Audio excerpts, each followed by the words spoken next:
Hello students, chapter number 9 ray optics and optical instrument. Chapter lengthy है मगर इसमें 5 marks question भी आ सकता या 5 मार्क्स न्यूमेरिकल आ सकते। अब ये साल ब्लूप्रिंट 3 ब्लूप्रिंट दिए गवर्नमेंट, उसमें से हम तीनों ब्लूप्रिंट्स को कंबाइन करके पढ़ रहे हैं। यहाँ पे फाइनल ब्लूप्रिंट जो रहेगा उसको ज़्यादा प्रेफर करना। अब फिलहाल ये वीडियो में 2 marks question, 3 marks question and 5 marks theory question. फिर इसके बाद और एक वीडियो बनेंगे, उसमें ऑल न्यूमेरिकल्स, रे ऑप्टिक्स के भी, इलेक्ट्रिक चार्जेस एंड फील्ड के भी, इलेक्ट्रोस्टैटिक पोटेंशियल एंड कैपेसिटेंस के भी, और करंट इलेक्ट्रिसिटी के भी बोर्ड लेवल न्यूमेरिकल्स करेंगे उसमें। फिलहाल थ्योरी देखेंगे यहाँ पे, रे optics and optical instrument. First 2 marks questions cover करेंगे।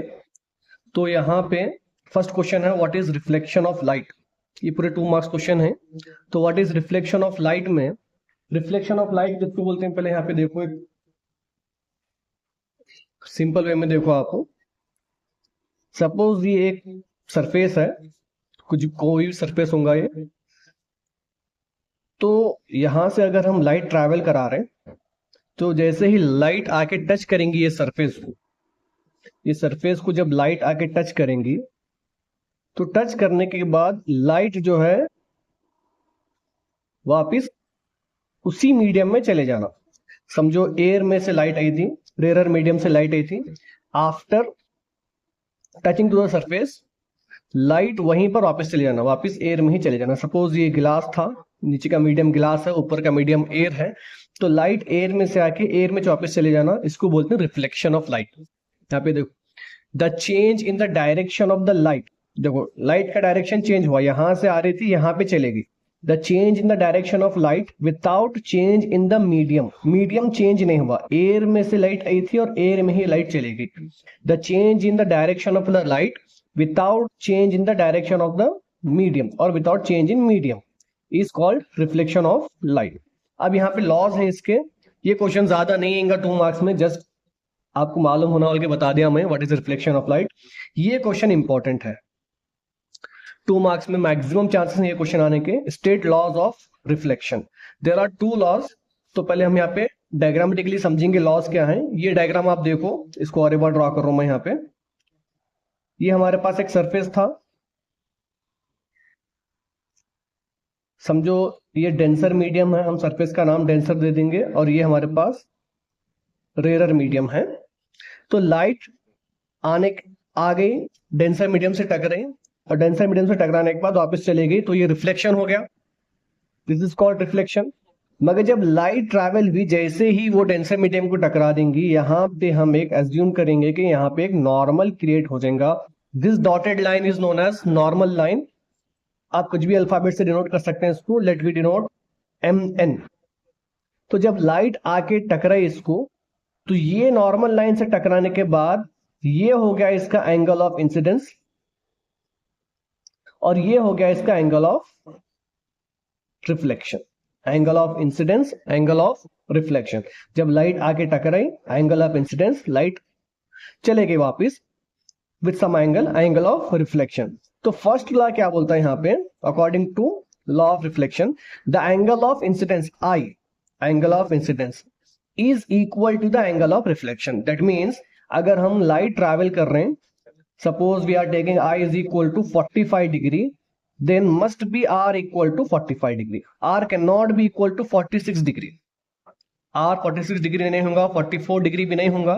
अगर I 45 डिग्री है तो R भी 45 डिग्री होगा। अगर I 30 डिग्री है तो R भी 30 डिग्री होगा। This is called first law of reflection. Angle of incidence is equal to angle of reflection. No second law. अब सेकेंड लॉ क्या बोलते हैं यहाँ पे, यही डायग्राम को देखो आप एग्जाम में डायग्राम ड्रॉ करें तो भी अच्छा है, नहीं ड्रॉ करें तो भी चलता। अब सेकेंड लॉ ये बोलता है कि angle of incidence, angle of reflection, और ये जो नॉर्मल ड्रॉ हुई ये लाइन, ये पूरे एक ही प्लेन में रहेंगे। Angle of incidence, angle of reflection, और ये जो नॉर्मल ड्रॉ करें हम MN, ये पूरे एक ही प्लेन में रहेंगे। देखो द इंसिडेंट रे, दैट इज इंसिडेंट लाइट रे, ये वाली, the incident ray, reflected ray, and the normal drawn to the reflecting surface at a point of incidence all lie in the same plane। Incidence light, reflected light, और ये normal जो draw हुआ ये पूरे किस में है, सेम प्लेन में। The incident ray, reflected ray and the normal drawn to the reflecting surface at the point of incidence all lie in the same plane. यहाँ पे ध्यान देना, इंसिडेंट रे लिखे भी चलता, मगर यहाँ पे कंफ्यूज होकर रिफ्रैक्टेड रे लिखते हम। रिफ्लेक्टेड रे आना, यहाँ पे रिफ्रैक्शन नहीं पढ़ रहे, फिलहाल रिफ्लेक्शन पढ़ रहे हम।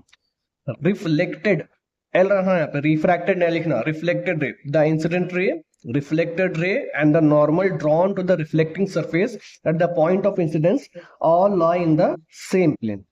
तो ये सेकंड इंपॉर्टेंट क्वेश्चन है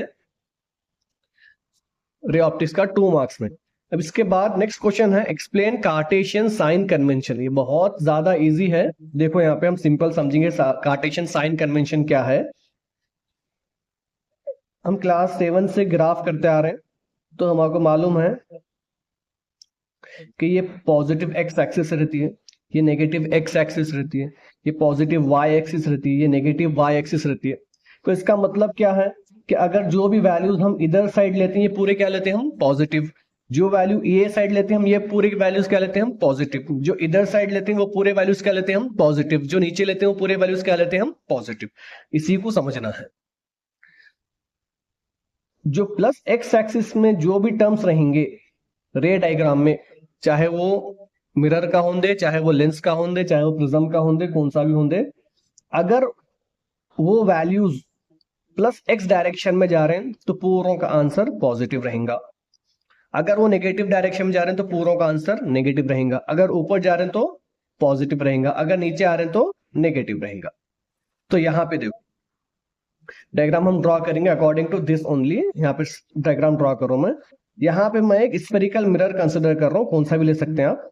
एक स्फेरिकल मिरर कंसिडर करें, उसके बाद एक प्रिंसिपल एक्सिस बना दी इसकी, प्रिंसिपल एक्सिस। ये स्फेरिकल मिरर है। मिरर के सेंटर को हम बोलते हैं पोल। सम डिस्टेंस पे रहता है प्रिंसिपल फोकस, फिर सम डिस्टेंस पे रहता है सेंटर ऑफ कर्वेचर। उसके बाद यहां पे हमारा ऑब्जेक्ट है, यहाँ पे क्या है हमारा ऑब्जेक्ट है, लाइक कैंडल है या बल्ब है, जो भी है ऑब्जेक्ट है। तो अब ये कैंडल को, अब कैंडल देखो ऊपर की डायरेक्शन में है, मतलब प्लस वाई एक्सिस की डायरेक्शन में है, तो ये वैल्यू क्या हो जाएंगी, पॉजिटिव हो जाएंगी। अब ये कैंडल से या ये बल्ब से लाइट आके इंसिडेंट हो रही कहां पे, स्फेरिकल सरफेस पे। जैसे ही लाइट इंसिडेंट होंगी ये लाइट रिफ्लेक्ट होंगी according to law of reflection, reflect होके इधर आ जाएंगी, करेक्ट। तो इसकी इमेज कहां पड़ी, वो इमेज पड़ी यहां पे, इमेज पड़ी यहां। लाइट इंसिडेंट हुई, रिफ्लेक्ट बैक हुई और इमेज शो करी वो यहां पे। तो अब इमेज देखो कहां पे है, ये नेगेटिव एक्स एक्सिस कंसिडर करो, ये पॉजिटिव एक्स एक्सिस कंसिडर करो। तो ये क्या हो गया पॉजिटिव वाई एक्सिस, ये क्या हो गया नेगेटिव वाई एक्सिस। तो नीचे है तो इसकी वैल्यू क्या हो जाएंगी, नेगेटिव हो जाएंगी। इसकी वैल्यू क्या हो जाएंगी, नेगेटिव हो जाएंगी। अब लाइट ट्रैवल किधर साइड करें, प्लस एक्स एक्सिस की तरफ ट्रैवल करें, तो ये डिस्टेंस क्या होगा, पॉजिटिव होगा। इंसिडेंट लाइट का डिस्टेंस क्या हो जाएगा, पॉजिटिव होगा। लाइट रिफ्लेक्ट बैक करी कहां पे, अपोजिट करी, मतलब एक्स एक्सिस से टकराने के बाद रिवर्स में आ रही किधर साइड, नेगेटिव एक्सिस की तरफ। तो इसकी वैल्यू भी क्या हो जाएंगी, नेगेटिव हो जाएंगी। यही 5 पॉइंट हम यहाँ पे लिखे सो है। देखो एक बार, first of all distances are measured from the pole of the mirror. पूरे डिस्टेंस हम कहां से मेजर करेंगे, पोल ऑफ द मिरर से मेजर करेंगे। ओके, फर्स्ट पॉइंट क्या लिखा मैं, देखो यहाँ पे, the distances measured in the direction of incident light are positive. मतलब इंसिडेंट लाइट ये है तो प्लस एक्स एक्सिस की तरफ जा रही है, तो इंसिडेंट लाइट का डायरेक्शन, इंसिडेंट लाइट का डिस्टेंस क्या हो जाएगा, पॉजिटिव हो जाएगा। The distances measured in the direction of the incident light are positive, क्योंकि प्लस एक्स एक्सिस की तरफ जा रही। Next point, the distances measured opposite to the direction of the incident light. अब अपोजिट जा रहे हैं, ये प्लस एक्स एक्सिस है, इसका अपोजिट क्या होता है, माइनस एक्स एक्सिस। तो अगर हम अपोजिट जा रहे हैं तो डिस्टेंस क्या हो जाएगा, इसका नेगेटिव हो जाएगा। The distances measured opposite to the direction of the incident light are negative. Simple है ये और इंपॉर्टेंट है, 2 मार्क्स नहीं पूछ सकता क्वेश्चन, ये 3 मार्क्स में भी आ सकता question. Third point, height upward and normal to the principal axis are positive. Height upward and normal, normal means perpendicular, height upward and normal to the principal axis, ये principal axis के perpendicular है, 90 degree पे है ये, और ऊपर है, ऊपर क्या है प्लस वाई एक्सिस, तो आंसर क्या आएगा इसका प्लस आएगा, तो height upward and normal to the principal axis are positive. The last point height lower, देखो हाइट नीचे है, हाइट लोअर बोलो या height downward, and normal to the principal axis are negative, नीचे है नेगेटिव वाई एक्सिस में है, तो इसका आंसर भी क्या आ जाएगा नेगेटिव आ जाएगा। 3 मार्क्स में भी आ सकता क्वेश्चन ये, 2 मार्क्स में भी आ सकता है, इंपॉर्टेंट है क्वेश्चन ये। Explain Cartesian sign convention, simple way में याद रखो, ऊपर प्लस वाई एक्सिस, नीचे minus Y axis right hand side, plus X axis left hand side, minus X axis, तो जो वैल्यूज ऊपर है उनको पॉजिटिव लिखना है, ऊपर ऑब्जेक्ट है तो ऑब्जेक्ट इज पॉजिटिव, नीचे इमेज है तो इमेज इज नेगेटिव, अगर ऊपर इमेज बन रही तो इमेज पॉजिटिव हो जाती फिर।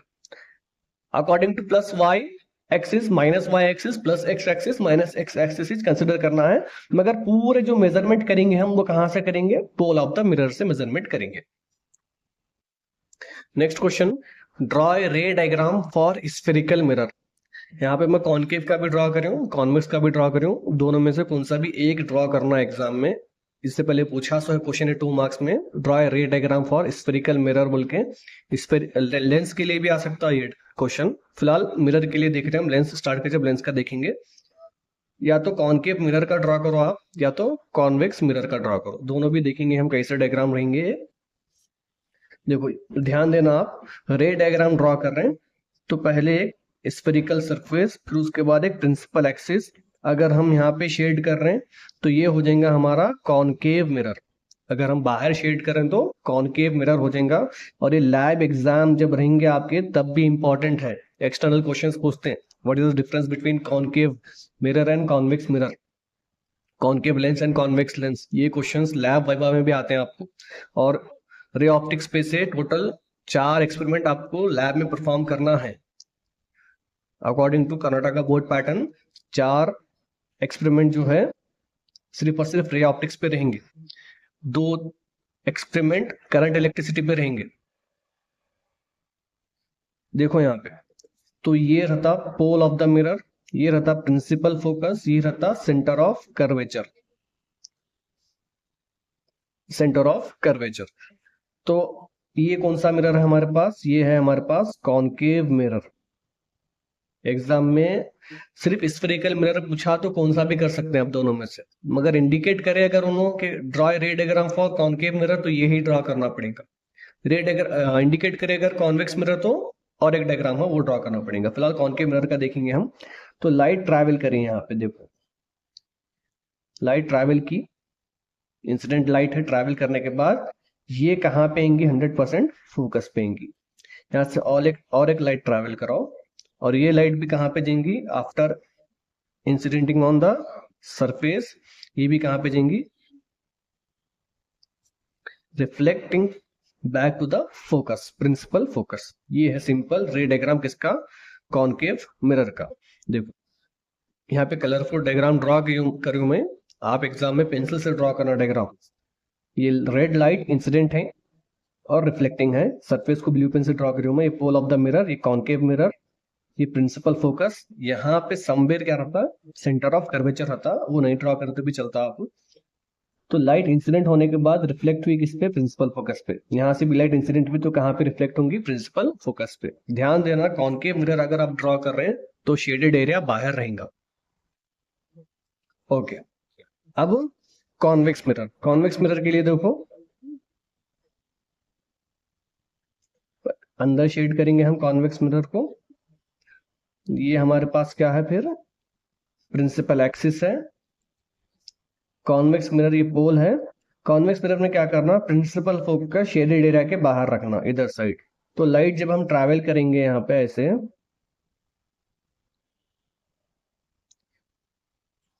तो ये लाइट का फोकस पड़ेगा यहाँ पे, डॉटेड लाइन में लेना कंपलसरी, याद रखना डॉटेड लाइन में लेना।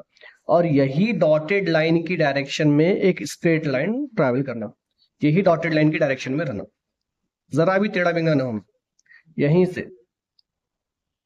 ये ऐसे, अगर आप ये इधर लिए तो डायग्राम रॉन्ग हो जाएगा, स्ट्रेट जो डॉटेड लाइन है वही डॉटेड लाइन में। और एक बात देखो डायग्राम, इसका थोड़ा कंफ्यूज करते रहता है डायग्राम, हमारे पास ये क्या है, शेडेड एरिया अंदर कौन सा है, ये कॉन्वेक्स मिरर है। तो लाइट जब हम ट्रैवल कर रहे हैं तो ये रिफ्लेक्ट हुई प्रिंसिपल फोकस पे, करेक्ट। इधर से लाइट जब ट्रैवल हुई तो ये भी किधर, प्रिंसिपल फोकस पे रिफ्लेक्ट हुई। लाइट इधर से आ रही है फिलहाल राइट हैंड साइड से। तो ये डॉटेड लाइन के ही डायरेक्शन में हम क्या करना, देखो जो डॉटेड लाइन के डायरेक्शन है उसी डायरेक्शन में ये एरो मार्क, इसी डायरेक्शन में इधर एरो मार्क। तो ये डायग्राम हो गया कंप्लीट आपका। देखो डॉटेड लाइन एग्जैक्टली मैं उधर ही करा हूँ, स्केल से ड्रॉ करना। ये रफ डायग्राम समझा रहा था मैं आपको, स्केल से सही ड्रॉ करना। ये कॉन्वेक्स मिरर है। ओके, नेक्स्ट क्वेश्चन देखो, what is relation between radius of curvature and focal length of the spherical mirror. और सिंपल ऐसे ही पूछ सकता क्वेश्चन है, right the relation between F and R, principal focus and radius of curvature. देखो पहले radius of curvature क्या है ये देखेंगे हम। ये प्रिंसिपल एक्सिस पे थोड़ी चीजें हैं जो हमको याद रहना, लैब एग्जाम में भी पूछते हैं एक्सटर्नल्स। देखो एक तो जहां पे हमारे पास अगर हम मिरर की बात कर रहे हैं तो ये रहेगा हमारे पास पोल, फिर सम डिस्टेंस पे ये रहेगा प्रिंसिपल फोकस, सम डिस्टेंस पे रहेगा क्या, centre of curvature. Centre of curvature और पोल का एग्जैक्ट हाफ डिस्टेंस रहेगा ये प्रिंसिपल फोकस, और सेंटर ऑफ कर्वेचर से पोल तक की लेंथ रहेंगी रेडियस ऑफ कर्वेचर। समझे आप, centre of curvature and pole की जो लेंथ रहेंगी वो रहेंगी रेडियस ऑफ कर्वेचर, और दोनों का एग्जैक्ट हाफ क्या रखना, प्रिंसिपल फोकस रखना। तो अब रिलेशन क्या है इसका, सिंपल है, F is equal to R by two. F is equal to R by two, where F is principal focus, sorry ये F अलग है, ये F है यहाँ पे प्रिंसिपल फोकस और पोल के बीच में का, ये है स्मॉल f। ये क्या है, लेंथ है, किसकी लेंथ है, फोकल लेंथ बोलते हैं उसको। प्रिंसिपल फोकस और पोल के बीच में के लेंथ को क्या बोलते हैं, फोकल लेंथ। तो F is equal to R by two, where F is focal length, R is radius of curvature. तो यहाँ पे देखो, what is the relation between radius of curvature and focal length of the spherical mirror. F is equal to R by two, where F is focal length, R is radius of curvature. Next question है, what is refraction of light. देखो confuse मत हो जाओ reflection refraction में। Reflection में अभी हम क्या पढ़े, जब लाइट इंसिडेंट होंगी वो रिफ्लेक्ट बैक होंगी सेम मीडियम में, अगर रेरर से तो रेरर में, डेंसर से तो डेंसर में। और रिफ्रैक्शन में ऐसा नहीं होता। रिफ्रैक्शन में क्या होता है, दो चीजें हैं। सपोज हमारे पास हम एक करेंगे हम रेरर, ये है डेंसर। जब लाइट इंसिडेंट हुई तो यहाँ पे क्या क्रिएट होंगे मालूम है सबको, नॉर्मल लाइन क्रिएट हो जाएंगी, लेट इट इज mn।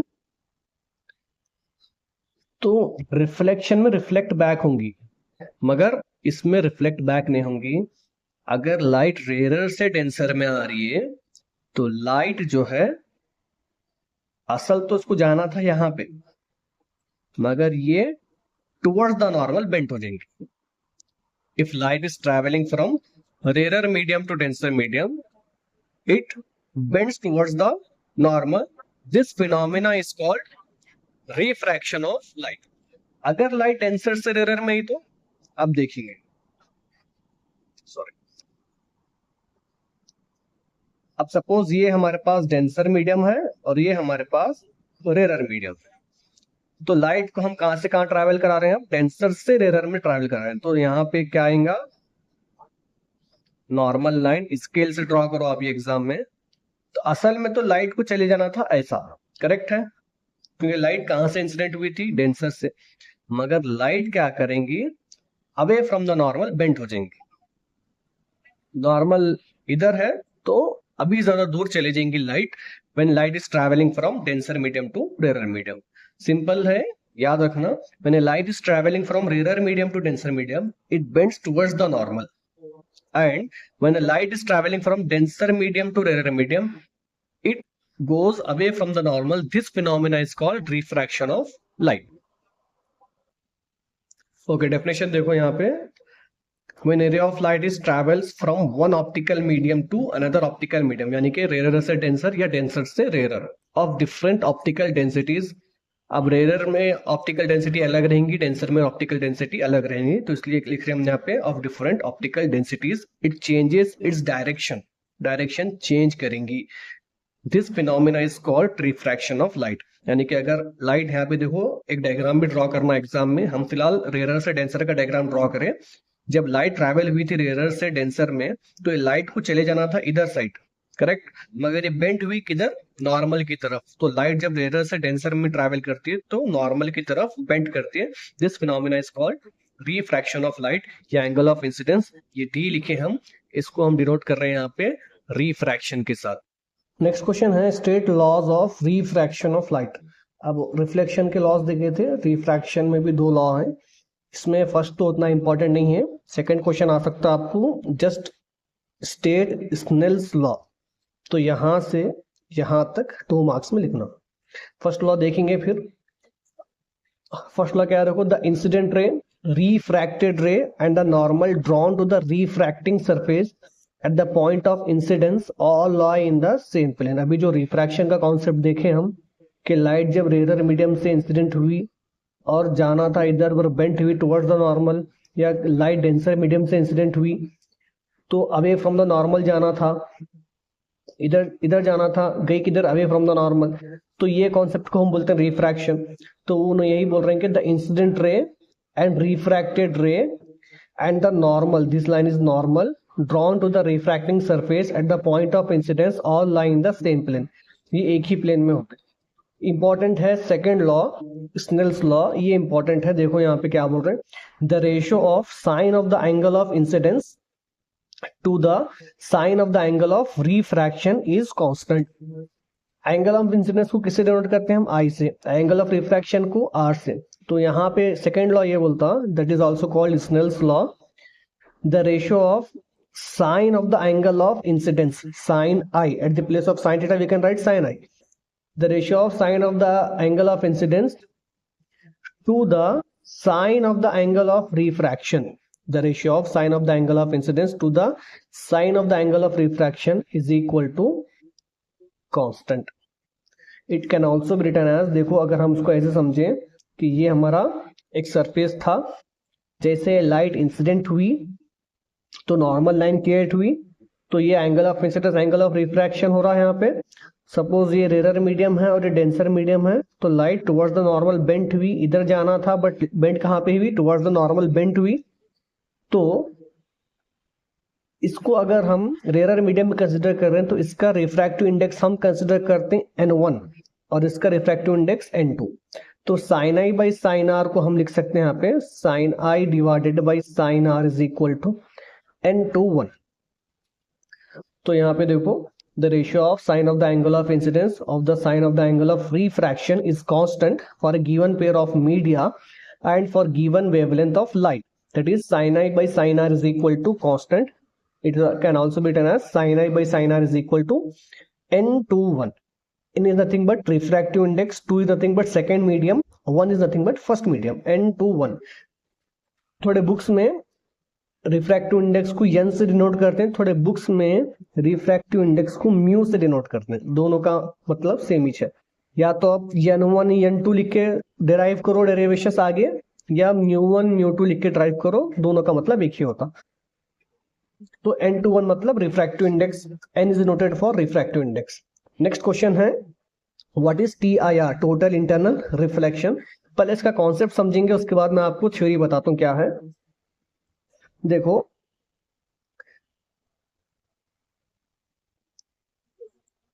ये रेयर मीडियम है, ये डेंसर मीडियम है। एक बात ये समझो आप, रेयर मतलब अगर हम नॉर्मल लैंग्वेज यूज करें रेयर के वास्ते तो इसको बोलते हैं हम फीका, मतलब लाइट वर्जन, और ये जो डेंसर मीडियम है ये गाढ़ा रहता थिक। तो लाइट जो है, रे ऑफ लाइट जो रेयर मीडियम है वहां पे उसकी स्पीड ज्यादा है कंपेयरिंग टू डेंसर मीडियम। तो इसलिए क्या होता है, लाइट एयर में से, suppose rare medium is air, travel हुई, समझो सपोज इसकी स्पीड कुछ x थी, तो यहां पे इसकी स्पीड x नहीं रहती, यहां पे इसकी स्पीड x से कम हो जाती, क्योंकि ये हल्के मीडियम से गाढ़े मीडियम में आ रही, फीके मीडियम से गाढ़े मीडियम में आ रहे, तो यहाँ पे इसकी स्पीड कम हो जाएगी। वही अगर हम डेंसर मीडियम से कोई लाइट ट्रैवल करे रेयर मीडियम में, तो यहाँ पे इसकी स्पीड स्लो थी, क्योंकि यहाँ पे गाड़ी चीज से इसको जाने नहीं आ रहा आगे, मगर यहाँ पे कुछ भी नहीं है तो इसकी स्पीड सडनली क्या हो जाएंगी, यहाँ पे ज्यादा हो जाएंगी, तो ये away from the normal bend हो जाती है। तो ये कॉन्सेप्ट के हिसाब से हम, इसका मतलब ये है कि हम जितना इधर का एंगल बढ़ेंगे, यहाँ पे भी एंगल क्या हो जाएगा, उतना नॉर्मल से दूर होते जाएगा। जितना हम नॉर्मल से इंसिडेंट दूर करते जाएंगे उतना रिफ्रैक्शन भी क्या होगा, नॉर्मल से दूर होगा। तो यहाँ पर एक पॉइंट याद रखो, अब ये नॉर्मल लाइन है, इट इज एम, ये एन। तो मैं लाइट ट्रैवल करा रहा हूं, पहले मैं ऐसे ट्रैवल कराया तो ये लाइट इधर गई, ये इंसिडेंस, ये है angle of refraction, angle of incidence, angle of refraction उधर गया। अगर मैं इसको और थोड़ा इधर करता तो ये और थोड़ा बेंड होती थी, और थोड़ा बेंड करा तो और थोड़ा बेंड होती थी। तो यहाँ पे होते होते क्या हो रहा है, एक एंगल आ रहा है जहां पे जैसे हम यहाँ पे एंगल बढ़ा दे रहे हैं तो ये लाइट जो है ऑन द सरफेस आ जा रही, मतलब यहाँ पे एंगल बन रहा 90 डिग्री, नॉर्मल के साथ 90 डिग्री बना रही angle, that is called critical. अब देखो, अगर मैं यहाँ पे, असल थ्योरी तो ये है कि जितना हम यहाँ पे एंगल बढ़ेंगे, यहाँ पे भी एंगल बढ़ते जाना, राइट। यहाँ पे 60 है तो वहां पे 60 से ज्यादा रहना, यहाँ पे 70 है तो यहाँ पे 70 से ज्यादा रहना, करेक्ट। तो यहाँ पर अब जैसा ही मैं एंगल बढ़ा रहा हूं तो यहाँ पे एंगल बढ़ रहा नहीं, अब यहाँ पे रिफ्लेक्शन हो रहा बैक, डेंसर से जाके लाइट डेंसर में वापस आ जा रही है यहाँ पे। तो ये फिनोमिना को बोलते हैं हम टोटल इंटरनल रिफ्लेक्शन। देखो यहाँ पे रिफ्लेक्शन हुआ ना, होना था रिफ्रैक्शन, क्योंकि हम रेयर से डेंसर में ट्रैवल करा रहे लाइट, तो रिफ्रैक्शन होना। जब दो अलग अलग मीडियम है तो वहां पे रिफ्रैक्शन होता, सेम मीडियम है तो रिफ्लेक्शन होता। मगर अलग होने के बाद भी यहाँ पे क्या हो रहा है, लाइट रिफ्लेक्ट बैक कर रही है, तो ये फिनोमिना को बोलते हैं हम टोटल इंटरनल रिफ्लेक्शन। समझेंगे यहाँ पे, when a ray of light is traveling from denser medium to rarer medium and is incident at an angle greater than critical angle।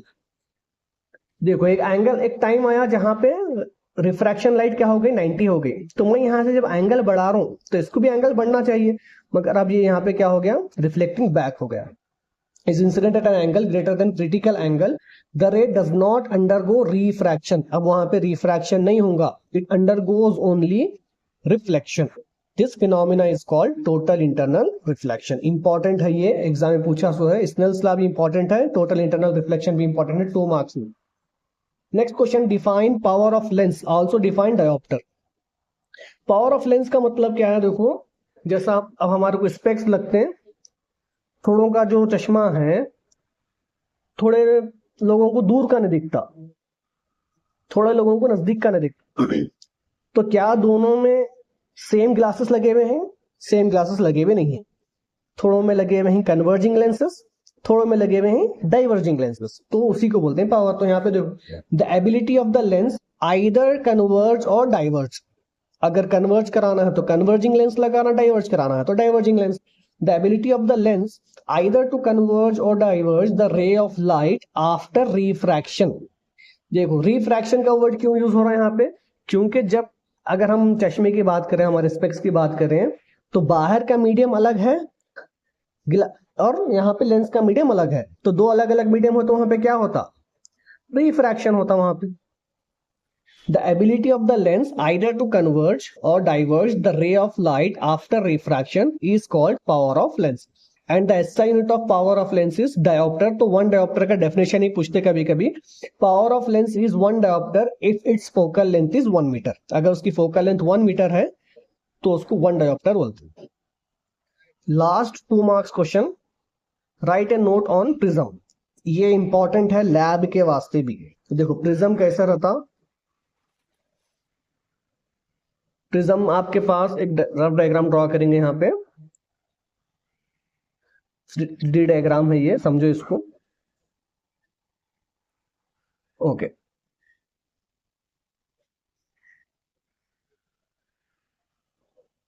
ऐसे तो यहाँ पे ये फ्रंट एक, ऐसे ही बैक एक, करेक्ट, ये फ्रंट 1, ये 2 बैक।